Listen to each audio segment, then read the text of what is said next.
Hello sa inyo mga ka-strings, welcome back po dito. And for today's video ay samahan niyo po akong i-unbox ang isang gitara na inabil natin sa Fermata Musical Instrument Shop. So huwag na natin patagal ito mga ka-strings, let's do the unboxing. So ito na mga ka-strings ang inabil nating gitara na may brand na D&D. At ito, i-open na natin ito para makita na natin ng sama-sama itong gitara na ito. Ayan, papakita ko muna sa inyo ang brand niya is D&D. Yo.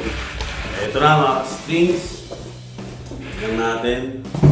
Inside the box mga ka-strings, syempre unahin natin dyan yung mga previous. Meron tayo dito ang kapo.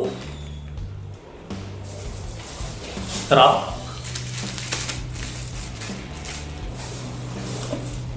Guitar cable at 9 volts battery.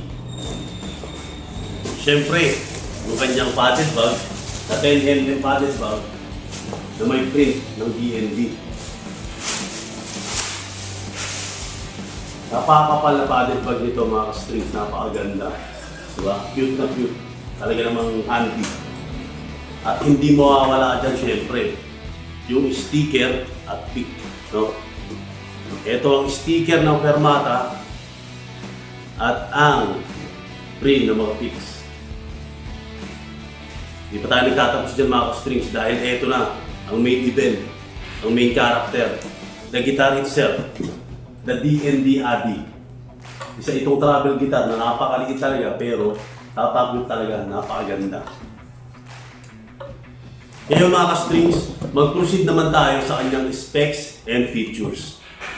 Simulan natin ang review sa kanyang head. Sa kanyang headstock ay makikita natin ang logo ng brand na D&D na may head sharp custom design na rin.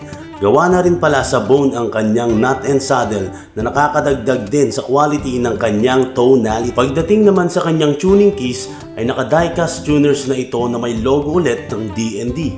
Ayos na ayos, di ba?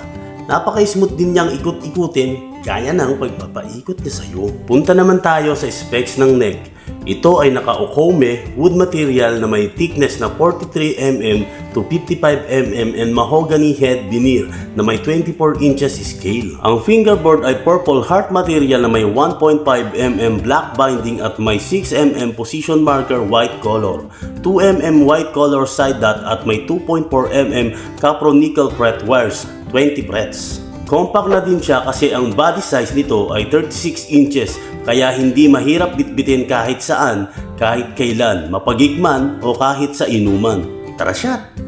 At isa pa sa nagpaganda rito ay ang kanyang solid top na Sitka spruce. Mahogany material ang ginamit sa kanyang back and sides. At sa harap ay makikita nyo ang napaka-cute at aesthetic design na signature logo ni Addy. Isa pa sa nagpaganda dito ay naka-laser engraved na rin siya. Dako naman tayo sa bridge mga ka-strings. Sa bridge niya ay naka-custom design na. At pagdating sa equalizer, makikita nyo sa loob ng sound hole ang kanyang pickup na gawa sa Fishman. Sadly, wala siyang tuner at dalawa lang ang features ng kanyang pickup, ang volume at ang bass tone adjustment. So overall, matte finish na siya with open pore from head, neck, top, back and sides. At eto na, syempre, hindi mawawala ang sound demo. Kaya make sure lang na naka-earphone kayo para marinig nyo ng maayos mga ka-strings ang quality ng sounds niya. Here comes Jambayan for the sound demo. Oh yeah!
Wait! There's more! Bago tayo magtapos ay may ibabalita lang ako sa inyo mga ka-strings. Isa ka ba sa walang pangcash para sa bet mong gitara? Kung isa ka sa tinutukoy ko ay maswerte ka dahil ang Wooden Strings Facebook page ay nag-o-offer ng murang gitara at tumatanggap din sila ng installment. For inquiry, PM lang sa page. And I thank you! At dyan mga ka-strings ang D&D Addy. At kung nagustuhan niyo po itong video na ito, ay huwag niyo naman po sanang kalimutang mag-like, mag-follow, mag-subscribe at i-share sa inyong mga tropa. Hanggang sa muli mga ka-strings, express your feelings by picking. Peace out.